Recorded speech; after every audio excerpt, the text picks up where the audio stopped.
What is going on, everybody? This is the Clap Your Hands podcast, playoff edition of the Clap Your Hands podcast. Kyle, we've been doing this pod for a few months now. I think every single one we've done, I've had on a hoodie. It's been cold. It's been either raining. I'm in a t-shirt, buddy. I was gonna I'm say, loving it I'm over here. out too. Like it's t-shirt season. It's sunny outside. It's beautiful. It's screaming for a drink, frankly, a nice drink outside in Philly. But we are here today to talk about hopefully a series that won't go very long. Kyle, you just came back from Sixers practice. I've been battling Nets podcasters all week. I'm ready to get this series started. So let's dive into it. Before we do, let me just say a few quick reminders off the top to everybody. Thank you to everybody that's been listening. Real excited to go on this playoff ride with you guys. If you're listening right now, go ahead and hit that auto download button. It gets you all your episodes first. So as soon as they're published, they're right to your phone and you'll have all the instant analysis from what hopefully is a quick 4-0 sweep of the Nets. So Kyle, what's up, man? How was practice? What's the vibe like? Have people recovered from that awful hype video, or is that just the whole talk of the Honestly, I haven't even watched that. You sent it in our group chat we have for the podcast, but yeah. If there's one thing I simply don't care about, it's playoff hype videos. So well, good. Let me tell you, the good news is I almost altered my prediction. It was that bad, but oh, come on. Watch it, man. You don't obviously not now, but you watch it and you let us know afterwards. I feel bad, okay. But it was horrendous. Yeah, I mean, I have other things on my mind. Well, that's why you're here. Yeah. So overall, I'm doing well, man. You know, it's been I like this week that the play-in tournament provides because I get a chance to take care of all my real life shit. Well, unlike years slowly disappearing. So well, yeah, if you guys can see the bookshelf, things are being packed for what we hope is a move in a couple of weeks, where it's still waiting on some other things. But yeah, I'm now at the end of the week and just like I need to see a game, man. Like enough. There's only so many questions you can ask Doc and all these guys about how you feeling. What do you think about the matchup? What do you think of Mikal Bridges? It's like the same shit every day, and different people shuffle in and out in terms of reporters, media members, what have you. So I'm ready for some games. I've actually really enjoyed the play-in games we got this week. Yeah.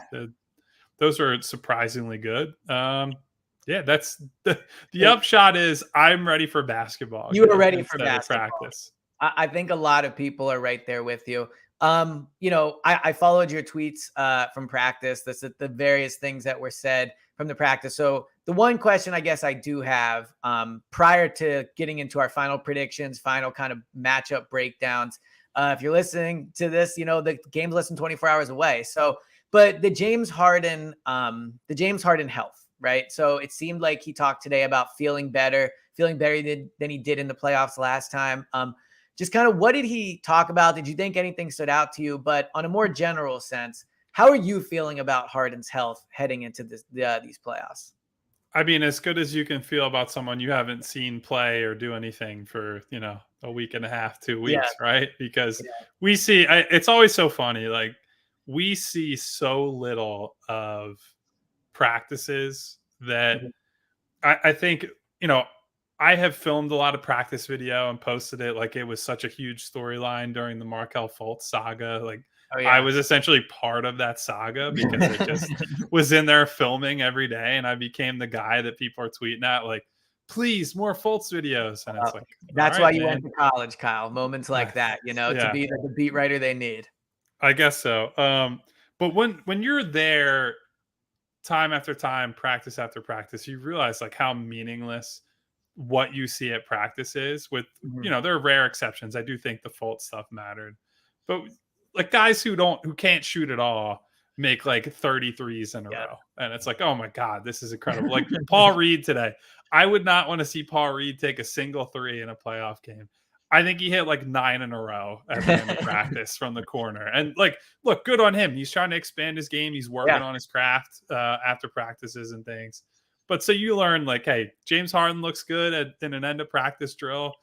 Nobody really cares. Like the proof will be in how he looks against Brooklyn. Now, all that being said, I do think what Harden said and what Doc has said about where he's at, how he's feeling, his approach to these playoffs is very good. Like he definitely is not where he was last season, and made that clear. Like, look, I'm really excited for this opportunity. I can be more aggressive. I can get downhill and do some things that were not possible for me a year ago. And he said, look, this week has been all about doing the right things, doing, sprinting and treatment and weight room work and all kinds of stuff, just to build up his body, to keep his body in as good a shape as possible, so that when 1 p.m. hits tomorrow, Saturday, that he's ready, and he's ready to be the leader of the team from the perimeter. So, I mean, he's saying all the right things. That when he has Mikal Bridges or Dorian Finney-Smith or one of these guys on him, we'll see how much of that holds up.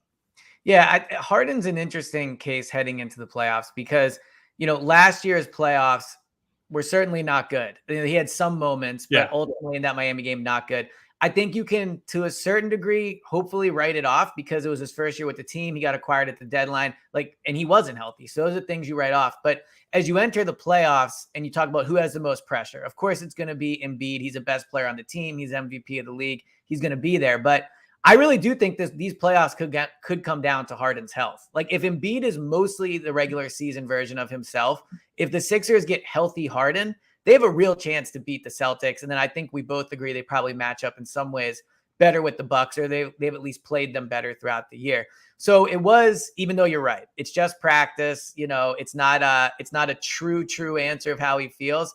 But going into the playoffs, it should be incredibly encouraging for Sixers fans to know Harden is feeling better, and what a difference that could make for this team, because Embiid has never had a good player with him in the playoffs. Like, I wouldn't go that far. Jimmy did have a great run. He didn't have a great game 7 when they lost to Toronto, but he was there. He's probably their most important player in that run, honestly, because Joel, as good as he was defensively and as much as it hurt to take him off the floor, Jimmy was the guy they're giving the ball to and saying, look, you got to figure it out. Right. And, I think game 7 is what it is. But I guess what I should have said was, it feels like Embiid has never had a teammate where Embiid played great in the postseason, and he also got a ton of help from that player, right? Like, you look at Jokic's run to the finals in the bubble, he got Jamal Murray like on steroids that time, right? So it helped him make that run. And maybe steroids are not the best term there. But what I mean is, if he can get special Harden, or at least, 85% of Harden at his best. Just like very good Harden. Yeah. Yeah, exactly.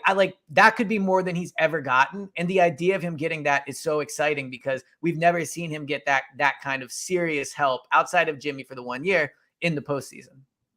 Well, I'll say this. I mean, the weird thing, well, I guess it's not that weird, but the funny thing with Ben Simmons was that he was a great first round guy. Like, if you look at his numbers in those first round series, rookie year against Miami, really good. Against Brooklyn 2019, he was, I don't know if it was that good that series. That's a lot of Jimmy, but they won, it was still pretty good. Yeah. And look, that's not true. He did have a very good series. Like, had a great game when Joel was kind of in and out of the lineup there. They started Greg Monroe and what have you, and Jared Dudley and Jimmy Butler basically. Oh yeah, I forgot about that. And then when they played Washington the year that they got bounced out by Atlanta in the next round, another great first round series for Ben. So look, I think he's had guys who have played at a high level. And to your point, it's more Joel has never hit a high level at the same time that somebody else is. And look, I think the most important thing here is that I think this is the most complete team that Joel's had.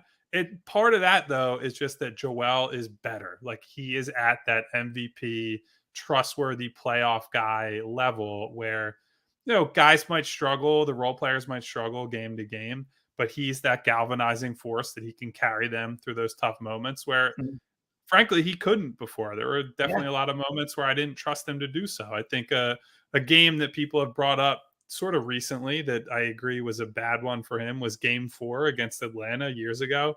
0 for 12 in the second half. I believe it was the most shot attempts without a make in like a long time and a half. Harden I was gonna say, since Harden against the Warriors on those threes or whatever, all those. Yeah. So look, I think it's a lot of it's about Joel, but he's just got a deeper team. Like that 2019 team. I don't remember if I actually said it on the podcast, but James Ennis was the 6th best guy or the 6th most important guy on that team. And it's like, dude, if that's your sixth guy, that is not a good place to be in. No disrespect to No. James Ennis. So I just look, I think big picture, they're in a good spot. If they get good Harden, and they need elite Joel, because as we've said many times, the three best teams in the entire league are in the East.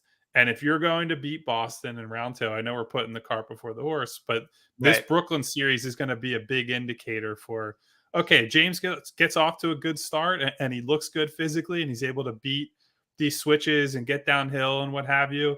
That's a great indicator for what we're going to see in round 2 and potentially beyond. And so that, like, I think that's probably the big storyline of the series. Like, Joel's going to get his. They don't have anybody who can really guard him. But James being able to beat single coverage and beat switches and do the things that he's done historically and has done for a lot of this season, that's the most important thing in this series to me.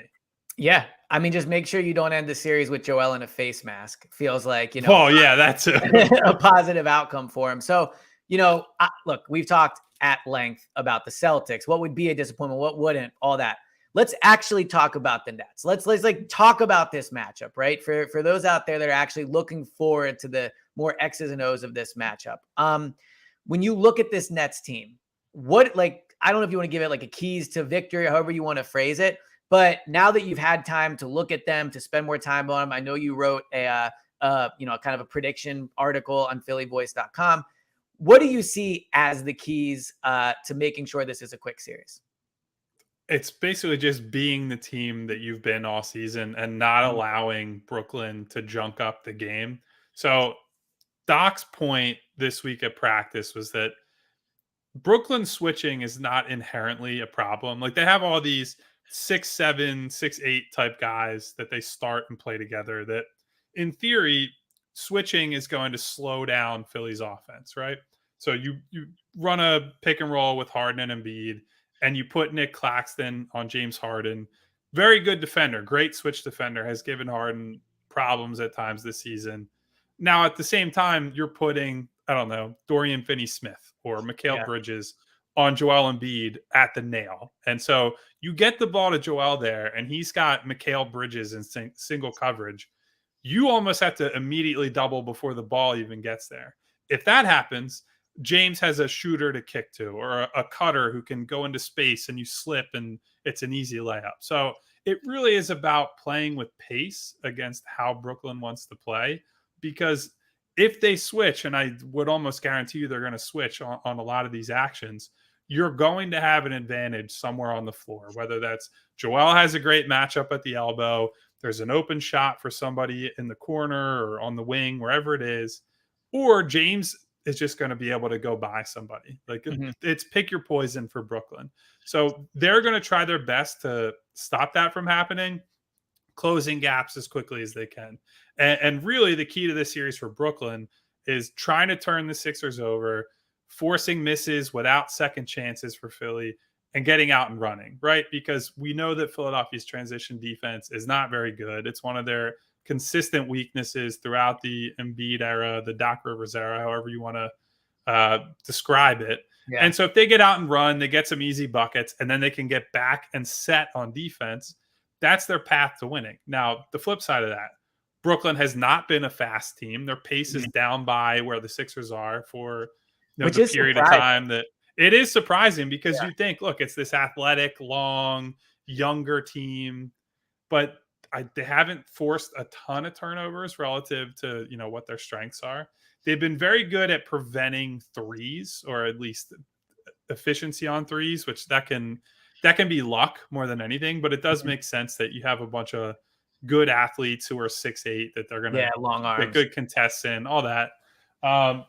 So I don't see, I've been saying this all week. Like, I try to invent reasons why Brooklyn can make this a series, but look, on paper, you just look at it and say they're a bottom 10 offense during this time period. They're below average on defense.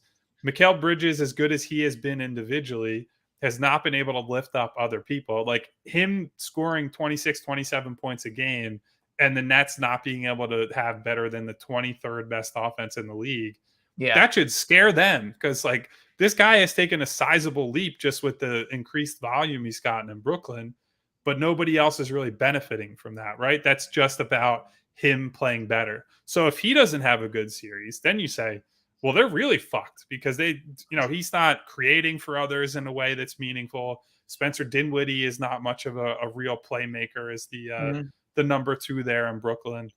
And so unless the Nets can really mess with Harden and like the flow of Philadelphia's offense and they get stagnant, or let's just, if we're looking at self-inflicted stuff, we could say, okay, they double Joel, but he doesn't make good reads. He's not making the passes he should. There's too much hero ball. Maybe his percentages from mid-range drop by 5. Let's go Mhm. as far as 10%.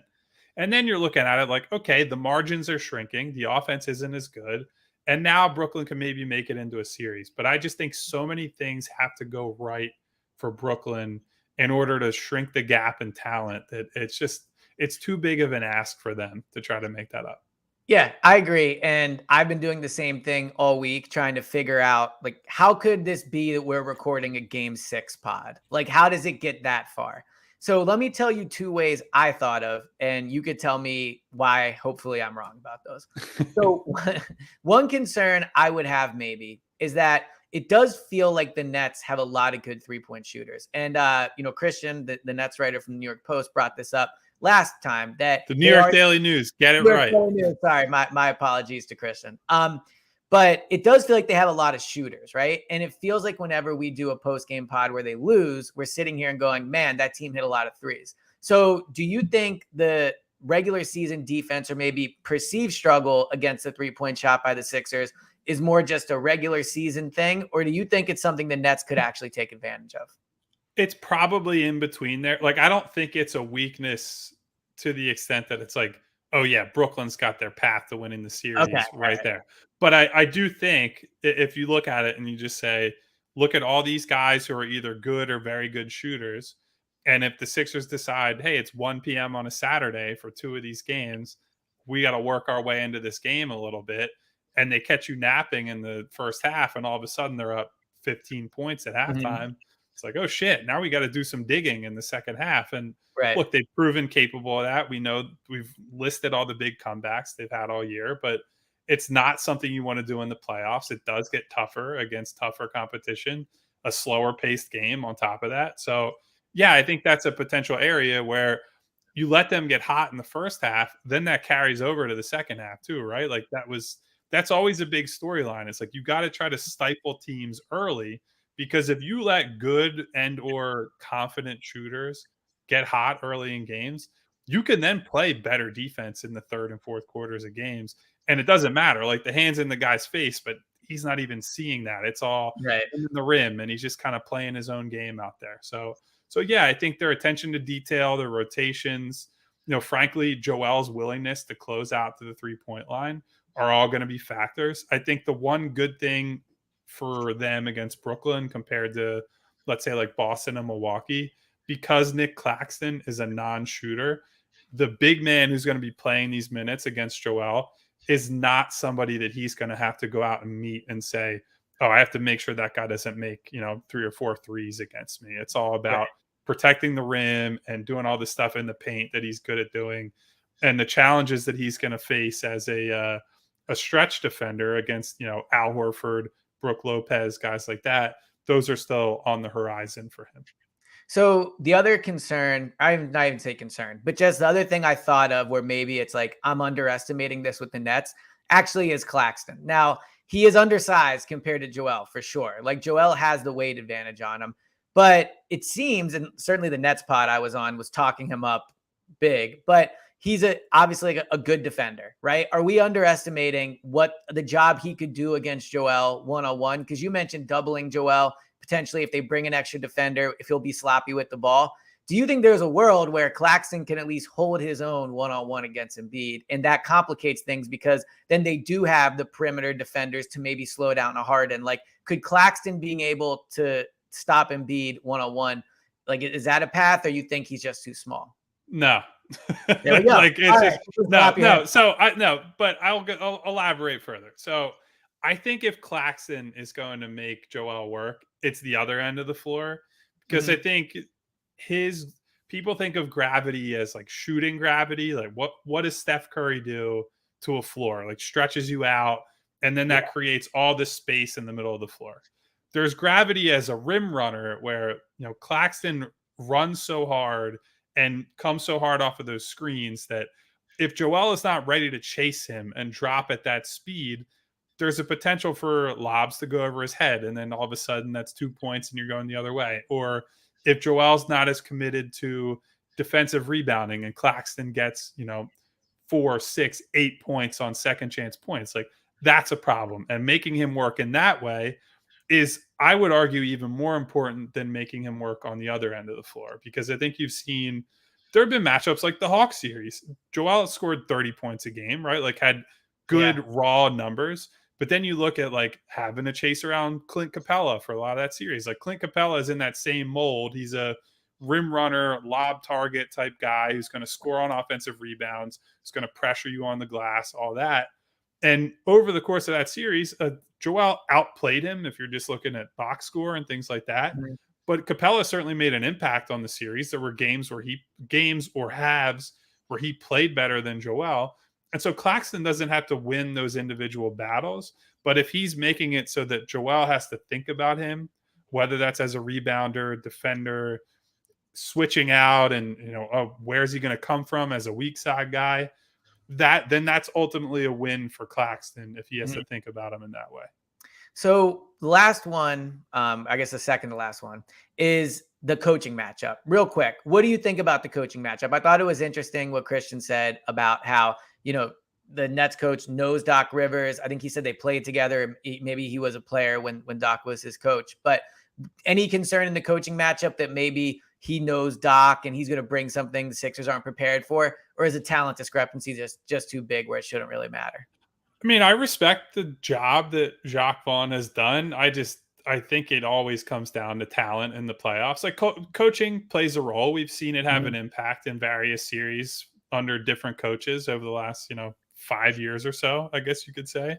But I don't see Jacques Vaughn as like, oh man, he's like the mastermind that's Right. gonna pull out some exotic stuff. Like I think his best qualities, or the best things he's gotten over the course of this year, is like he took a team that was sort of adrift when he took over for Steve Nash, and he got them to buy in and play hard and play defense and do all this stuff. Like that was a big deal for the Kevin Durant, Kyrie Yeah. Irving version of the Nets. And I do think he has the buy-in of this group, obviously. Like they're under no pressure really to win.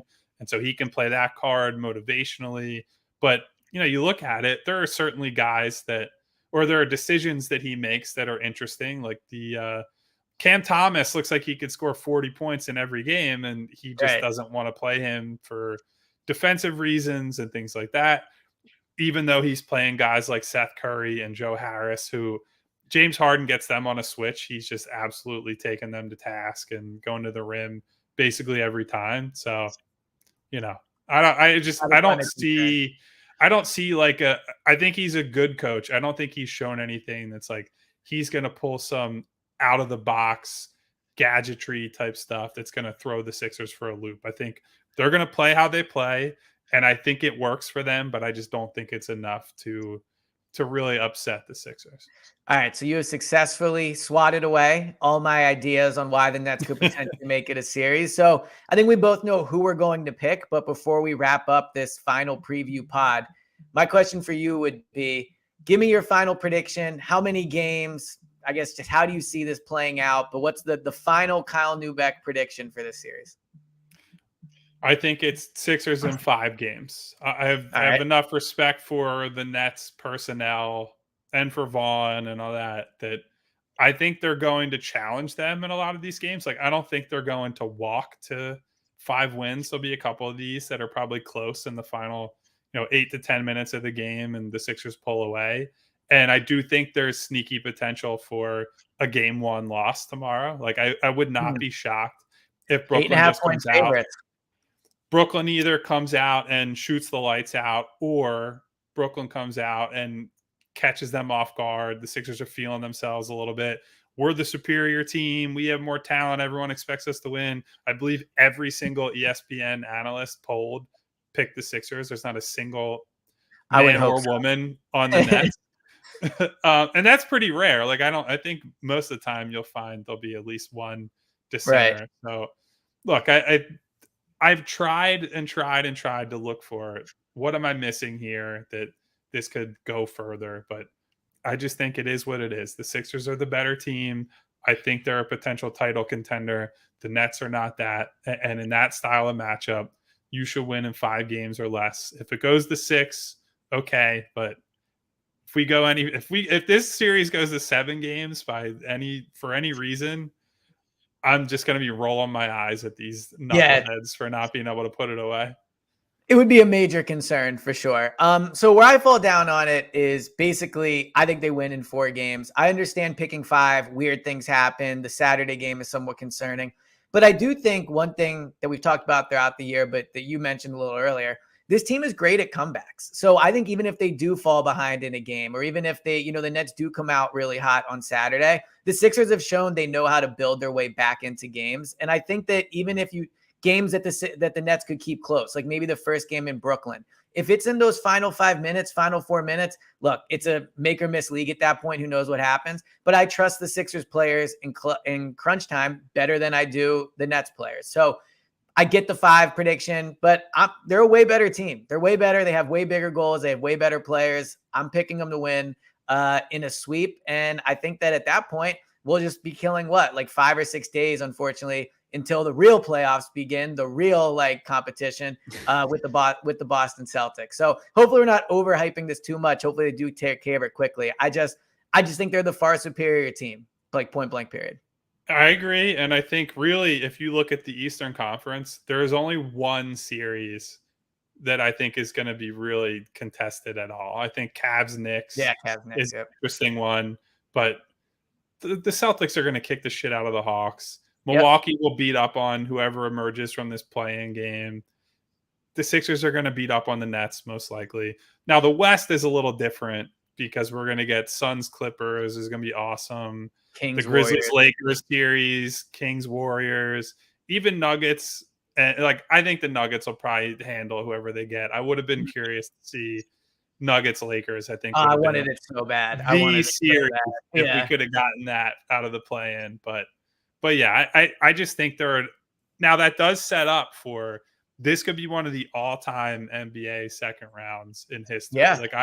I genuinely think we're on a crash course for a really exciting second conference and NBA finals, but that's putting the cart before the horse. Well, and just it's nice to have there not be a clear final, right? I'm not like a Cavs in the East with LeBron, a Warriors in the West. It is wide open. So as I said at the top, I look forward to the fact that now it is playoff time, not just for the second round, but look, it's going to be meaningful Sixers games that really matter. So I'm very excited to be doing post-game pods.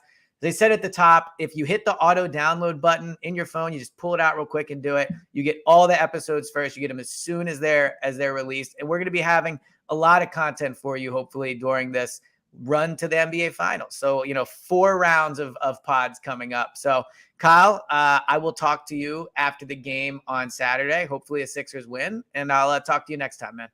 And if they don't win, at least it's a 1 p.m. game. Amen.